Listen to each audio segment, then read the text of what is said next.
I personally was bent on perhaps being a ballet dancer.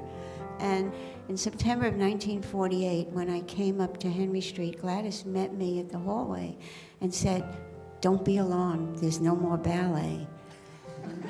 She says, "Don't worry, just go in there. There's a man named Alwin Nikolais."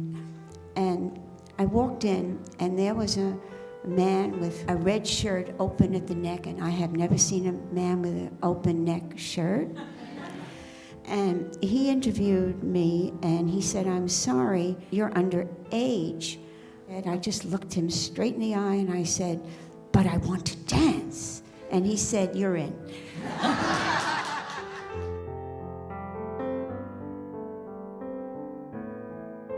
I was in the right place, at the right time, with the right person.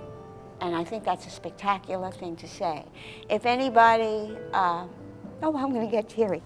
The period that we were at Henry Street was unique. Our training was extraordinary in dance technique, improvisation, choreography, notation, percussion, stagecraft, lighting, children's productions, teaching.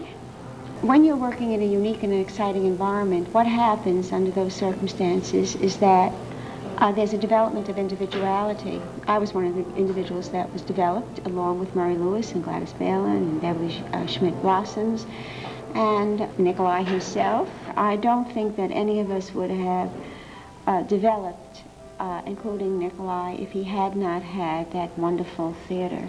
We gave concerts and we developed our materials at Henry Street, and once a year we gave our own work. So it was Phyllis Lamhut Dance Company. Even as a youngster, obviously the enjoyment I get out of creating work cannot be expressed. It's really extraordinary. I love it. That's the best thing in my life, is to be able to form my ideas in movement. Nikolai trained us that you should learn to teach. It was part of his plan.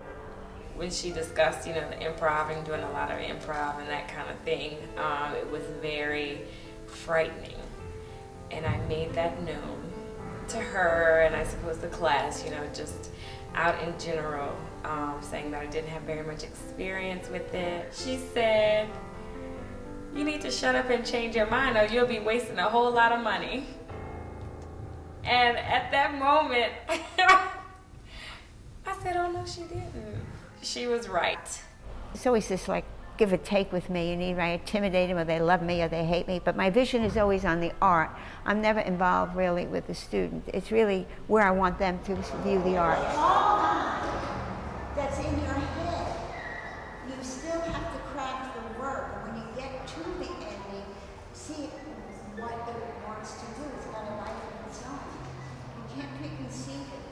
I just hope that they're inspired with themselves, and that no matter whatever they do in their life, that they could remember that they're organized, disciplined, beautiful, talented, and can communicate well, and can move on. If it's being a choreographer, a dancer, a businesswoman, an artist, there are choices. I would do everything all over again. I have no regrets. I feel that I've had, and I'm still having, a great time in dance. I think dance is it's the best thing anybody could ever do, is to move and to express yourself through movement. I feel very blessed that I could participate as a person in this wonderful art.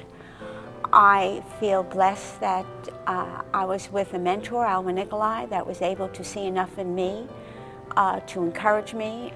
This is a history that lives with me. For those of you who are sitting here, who are teaching, who are working in the field, it's very important that you carry with you and carry to other people the belief that dance is an art form that forever can be explored in a very exciting and original way, and that individuality is heightened by the expertise of those that inspire.